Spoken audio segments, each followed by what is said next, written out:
Gaza में cease fire को लेकर समझौते से इनकार करने के बाद हमास ने इजरायल को चेतावनी दी है।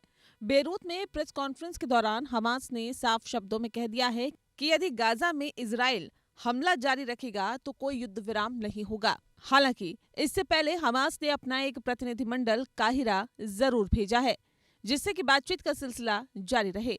हमास ने सोमवार को बंधकों की रिहाई के लिए सशर्त युद्ध विराम पर अपनी सहमति दे दी थी, लेकिन इजरायल के कदम पीछे हटने से युद्ध विराम समझौता फिर से लटक गया। हमास अधिकारी ओसामा हमदान ने इसके लिए सीधे तौर पर अमेरिका और इजरायल को जिम्मेदार ठहराया है। इसके साथ ही कहा कि अब गेंद उनके पाले में है, फैसला इजरायल को लेना है। वहीं हमास के आरोपों के बाद अमेरिका ने अपनी प्रतिक्रिया दी है। उसने कहा कि हमास ने ही युद्ध विराम प्रस्ताव को स्वीकार नहीं किया। अमेरिका ने कहा कि मंगलवार को काहिरा में CIA निदेशक विलियम बर्न्स की मौजूदगी में बंधकों की रिहाई और युद्ध विराम पर बातचीत फिर से शुरू हुई है। अब सबकी नजरें दोबारा शुरू हुई बातचीत पर टिकी हुई है। हालांकि इस बीच इजरायल के गाजा में हमले लगातार जारी है। रफा में कई हवाई हमले किए, अब जमीनी हमले के लिए टैंक भी भेजने लगा। इससे पहले यहाँ के लोगों को रफा खाली करने को कहा गया है। इस वजह से लोग फिर से पलायन को मजबूर हो गए हैं। वहीं अमेरिका का कहना है कि इजरायल का सीमित ऑपरेशन प्रतीत होता है। इससे पहले इजरायल ने हमास की सीज फायर डील को मानने से इनकार कर दिया था। उसका कहना था कि हमास ने जिस डील पर सहमति जताई है वो इजरायली मांगों से कोसों दूर है।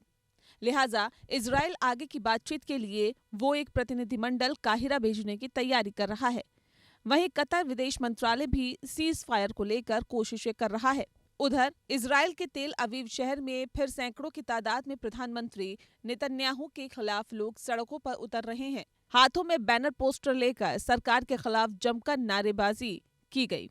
प्रदर्शनकारी लगातार गाजा में इजरायली बंधकों की रिहाई की मांग कर रहे हैं।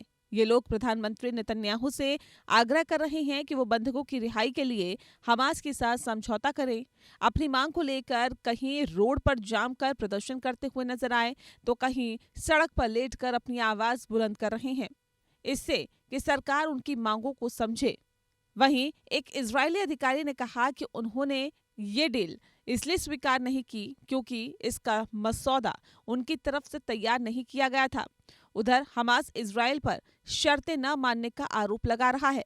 बताते चले कि 7 अक्टूबर को हमास ने हमला कर 252 इजरायलियों को बंधक बनाया था। इसमें से पिछले साल एक सशर्त डील के तहत 100 से ज्यादा बंधकों को रिहा किया गया था। इसके बाद बाकी की रिहाई के लिए काहिरा और दोहा में कई दौर की वार्ता चली, लेकिन ये बेनतीजा रही। खासतौर पर अमेरिका, मिस्र और कतर इसके लिए लगातार कोशिशें कर रहे हैं। Bureau report, APN।